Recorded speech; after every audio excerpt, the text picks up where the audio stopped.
2, 3, go. Hi guys! Wala intro nga tanong. Yeah. Paano rin? Okay. Wala siya. Hi guys! Maayong hapon sa inyo may kailan. So, anong ato yung topic sa buong? Ang topic natin subong ay namang subong about sa isa ka movie Yes, ang ginanta namon entitled Under a Piyaya Mo. Sorry guys, first time naman mag collab and wow, collab. create content. Nauna pang collab kasi sa individual. Oo. So, wala pa kami ka-establish. Wala pa followers na. Paano? So, Well, yeah, ilan tao kami Under a Piyaya Mo. Oo. By the way, it's for those who do not know, Under Piyaya Mo is a pure Ilonggo movie. Meaning, bilog ng movie. Ilonggo lang kita na yung nga language na yung gamit. So, Yes. it's And new proud yun nga halin sa Negros. Yes. Ang product. product. Tapos, entry niya siya sa Duya ka pure gold. Yeah. Pure gold. Do Cinema movie contest. Cinema contest. Ay, yung mga phone, Damo sila dapat damo sila dinagaan ng mga something.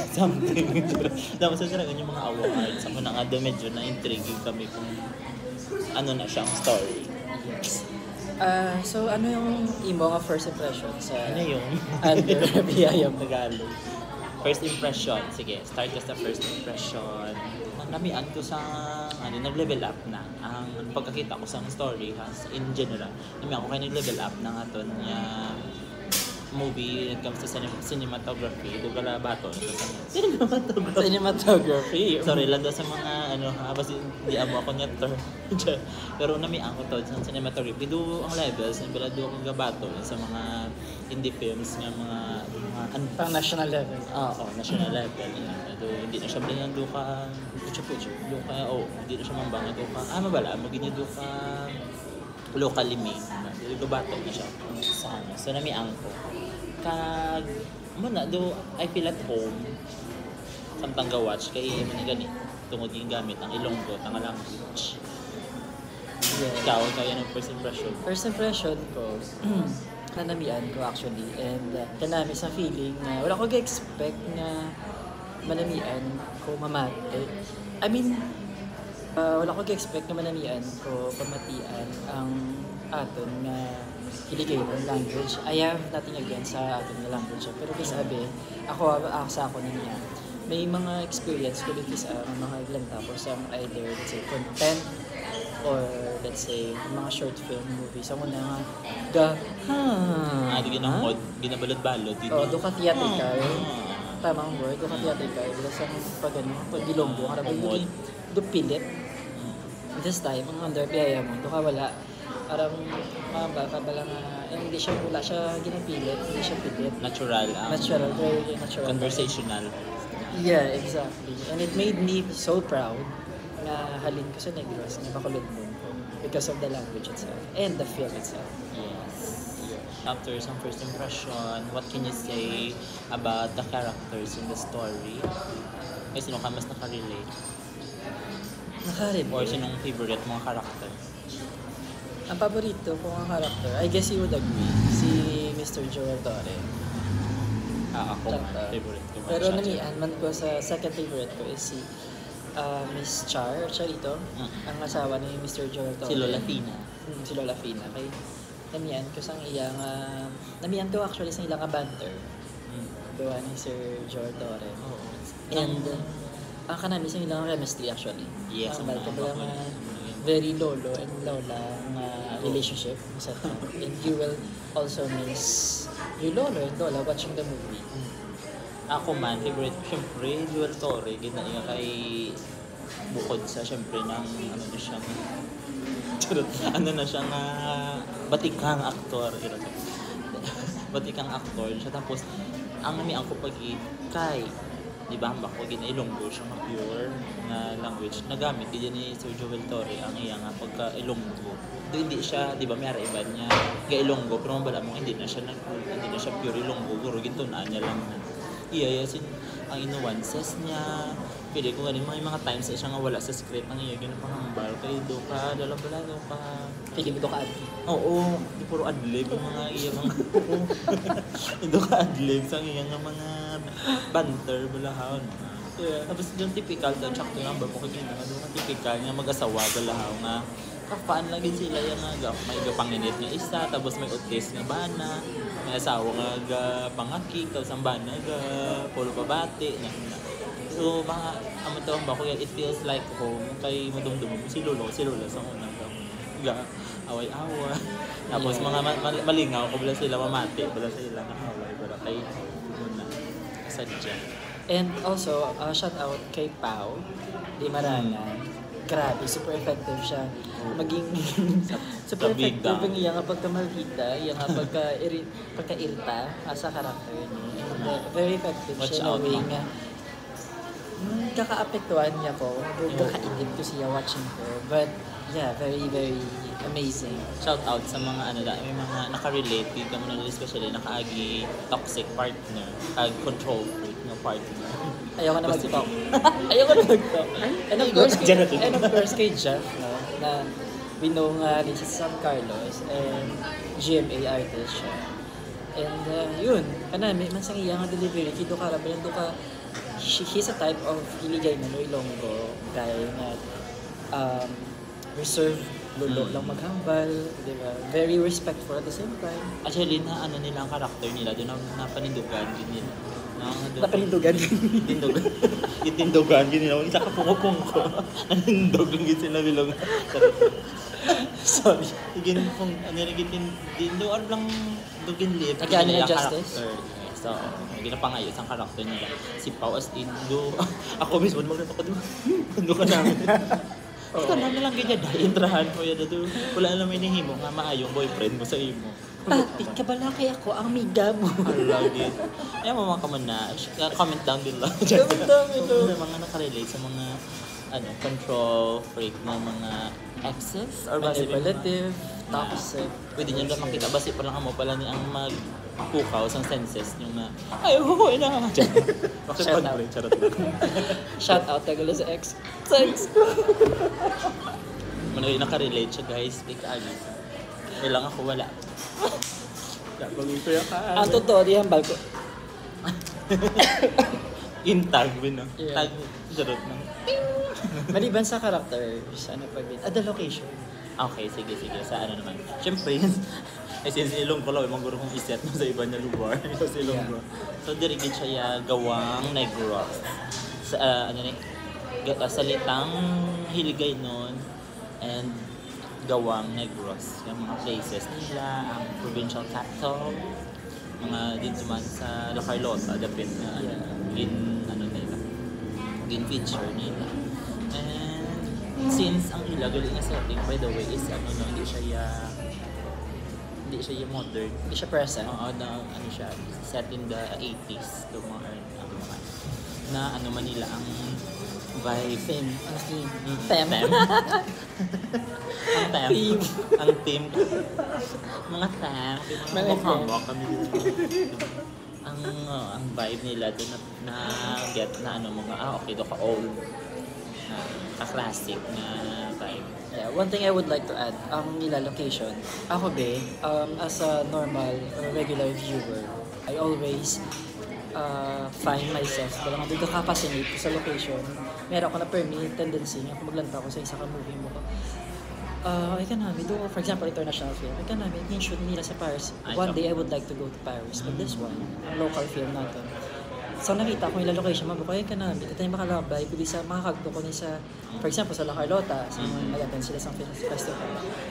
Kaya ang duka long road, to lang drive si Jeff, kag si Miss Charito, na diba, kanami. Kumamamba ka ganyan. Seeing this is exactly from Negros. Diba? Scenery, nature. Kaya nga ancestral houses nila. Hindi ko sure kaya hindi ko kung dito ayaw ko sa sila or sa basta kanami isang ancestral house. Kanami isang limpilit nila ng mga location dito sa Negros. Na doon mo na to ng ni Ken, makaano kagid niya Kala bisita ko di Biliwan. Di doon nabili na preserve din nila yung mga classic houses and classic roads di sa Negros. Despite Ay. sa modernization. Ay. Yeah. What can you say about sa lines? Kawiti. Kawiti. Kasadya ka. Feel good nga mga lines and everything. Tapos, syempre at kisa sa ato niya gapangita kita kung medyo indie gapangita kita yung mga do ka mga kolokyal. Colloquial. Kaya kabalo ka ng minis ang kolokyal basta hindi amo. Define colloquial. Do ka sunoy-sunoy wala naman. sunoy-sunoy. Gapangita ko sa mga amo na nga kaya syempre medyo indie do wala mayo ko. Wala mayo tawag ni gani. Featuring Abot-abot na order. sir na ng ginaulat-ulat ko may mga pamuyaya, mga words ba lang dali lang sa aton, aswang mo na ba lang. Tinagamit gid nila, tinasadyahan. Tapos, siyempre ang kay Lola ito yung mga quotable quotes ni Lola Fina. Yeah, the lines are also very, very relatable. Yeah. And, amo na ka na, di pamatian, gali, nga, we can niyara matagal yung mga pangbanto na lines. Gane. Nga mga typical, kaya nga kakabatian at sa gamay na sa mga lola o nanay, tatay na, ay, pwede mo sa galing obra, o pwede mo na siya galing ka-layout o mapabutang sa movie. Paano gali siya? Pwede siya maging quotable. Yeah, nanian ko. And watching the movie, I don't know kung na-notice mo nga, pag mga namian ko nga line, wait lang daw ako pumunta, tapos Ginalain niya mo. Like for example, ang panos nga suman, dapat mo nakalimutan. Yeah. Dapat ko nagkikalimutan. So, ang ex mo gali is like panos nga suman. Suman si ex. Pwede mo na mga i-note mo sa Messenger or sa Instagram. Kanami. Ang panos nga suman. Sumuan. Suman. Kalimutan. Ano pag ito galing niya ako sa mga quotable quote ni Lola Fina. Ang gabukal nga ininit ko no. Wala na ba? Charot lang. Hindi na ako. Nagsinararamon. So, basta pakiton mo na kuno kung init. Kay pait na na. So, Something may talsik to. oo, basta kuno na to nang bala kung tama na kainit. Dapat na bakiton kay mapait. How about like sa mga namian mo sa movie? Ako muna. Sige ko. Ako, ang namian ko sa movie is very, siya, cultural influence. Tsaka ba yung influence cultural? Culturally influencing. Very, siya, cultural when it comes sa, ang pag, syempre, di ba, under Piyaya mo, niya sa Piyaya, it's one of the delicacies sa Bacolod. Yan, tamiyan ko sa idea, bala nga, ako sa idea. Nagapangan Tamiyan ko nila. sa idea nga, na, na-inject nila nga itong yung mga best delicacies, di ba? Alam nga, baka nga, ako as a local, diri sa Bacolod, doon ako doon ako sa madan ako magkakiyaya, madan ako magkabitsa-bitsa, pero ang movie nga, Andrea Piyaya made me crave more. Again. Sa atin ng mga local delicacies. Which is wala nga doon something, a film na doon hindi siya makapis sa iban yung lugar. Kaya ato ni, di ba? Ipakita nila kung anong mayara at dito sa Bacolod. Yeah. Sakto. Culturally Influence. Amot ko tawag. Sakto gali okay. Isa sa mga theme na isang story is revolve around delicacies. Sakto kay doon mo na siyang story gid overall sang under a Piyaya mo. And sakto do ka ang story ang muna nagustuhan ko kay gin promote nila liwat ang sariling ingredients ng mga food and mga kakanin tungod sa konkurso di karamo. Yes. And it also ipakita man nila sa movie how strong our bond sa family as Hiligaya has Ilonggos. And yun, very sa Bacolod or very sa Negros usually. But ano tawag? Di mo mata sa ano ng mga close family ties ba? O kay duman ba mo ay parin tinini ka man ay si kabalo ako sila ay oo ila na din ng ila na dili kasi o ila na ano sila na ubra sa mga amo nga pamilya mahilig ang mga Ilonggo magamo na Yeah. ma'am hilig mamerinde pero awan na siya na expose gid liwatod ki siyempre iba may araman din sa story mo man ang conflict nila no kaya ang isa gusto niya mag-modern Spoiler alert.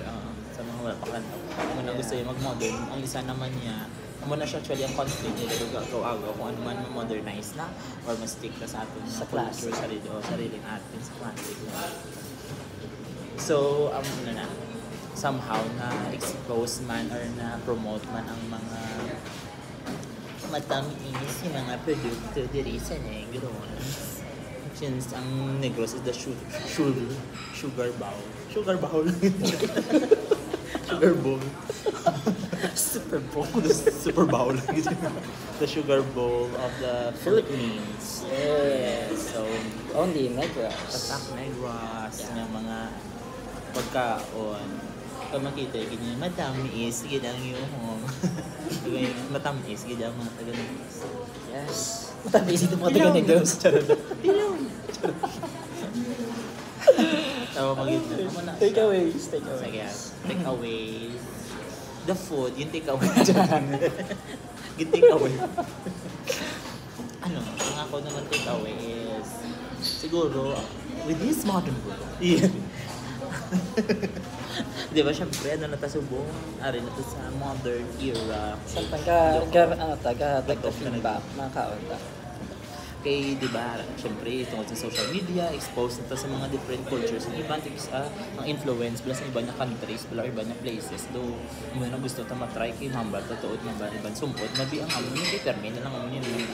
Pero, isang naglantaw ko tulad sa movie, although mamba, ito yung sumpod na kay Dr. Miso Isulin, ang pinaka-importante gigil sa tanan is not the flavor, is not the tsura sang pagkaon, but the memory that goes with the food that you have eaten, Sa pabi mo na, pagkaon mo, ay, ayaw mo ni bulang ginaluto sa akong nilula. Sa akong Paano? Ayaw ko. Diba? May amutan nga feeling, nandun nostalgia na tawag na pag tilam, ay, nandun ko sa una, makambat din, nandun ko sa una, kasimple lang sa kabuhi. Diba duma, somehow, mabalik, mabala sa time na chill pa sa pangabuhi natin. Kaya ma-feel good kung even though busy na sa ato. Na-experience naman gid before ang comfort na ginatawag with their own family, with your loved ones, na ang tawag ng mga comfort food. Comfort zone. Nga comfort zone. Diba? So, ang takeaways nga, it's not always bad nga magbalik sa aton nga pinanggaling din sa naghalin. Kaya para nga maintindihan taman kung di ka pa kanto pag taman kung ano ang purpose ng your goal at balikan pa kung di ka nag-start. I agree. Akong take out. Ako naman, takeaways, siguro always stay true sa imong core, Ay, diba? And be respectful gid sa mga elderly. So, diba, the main character of this movie, nagka-problema siya eh. But, ang naghatag siya solusyoner, at least nagbubulig siya, solusyonan niya ang problema is the elderly, lolo ko, lola niya. So, though I understand na not all of us paraleho family dynamics, but at least do your best, Japon, to show respect, diba? Sabaga, ang na bilang nga papunta. Papunta ka pa lang, pabalik na ako. Papunta ka pa lang, pabalik na sila, pabalik na ako. Which is Sugar makes super sense, okay. maging siya yun. As we grow older. Yes, exactly. And love our local delicacies. Love our Mahalin ang sarili natin. tilawan ang atin. Diba? Tilawi ang atin. Tilawi ang atin. Bastos. Tilawi pa yung imo so hindi na mag...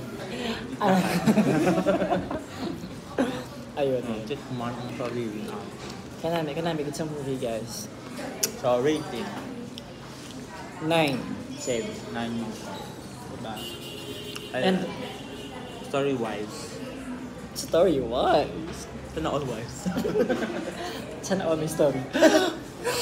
Sana all namin ang story. Yeah. Story-wise namin. Characters namin bilang pagpili. Bagay good. And na-touch. Doon ang ako niya part. Sa tingin na yun. So, May left ventricle ko. yeah. Ako siguro sa may HU. SN Mega Mall.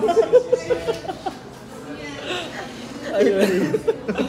And ako, one thing lang before we end the video, our feedback or our review sa Biyaya mo. Hopefully, I'm still hoping. Hopefully, may mga masunod pa nga mga films like this na very, quality. Hindi pa minsaran kaya. Another movie, yara pa lang, this movie, dito doon ko, we should support our local films. Yes. And, amo na yung mga Legitan. palanggaon ka nga aton nga lugar, aton yung mga delicacies. Ang pagiging background nun pagka nag-realisan. Unique kita yan, di ba? Meron ka ba ipabugal sa iba ng mga Yun, lugar? kita ipabugal. We always have stories to share to everyone, to the Philippines, to the whole world. Magbabalik na. Magbabalik na! So yun, ikaw naman, Balma. Imong Amo ang na. closing remarks. As we end this program,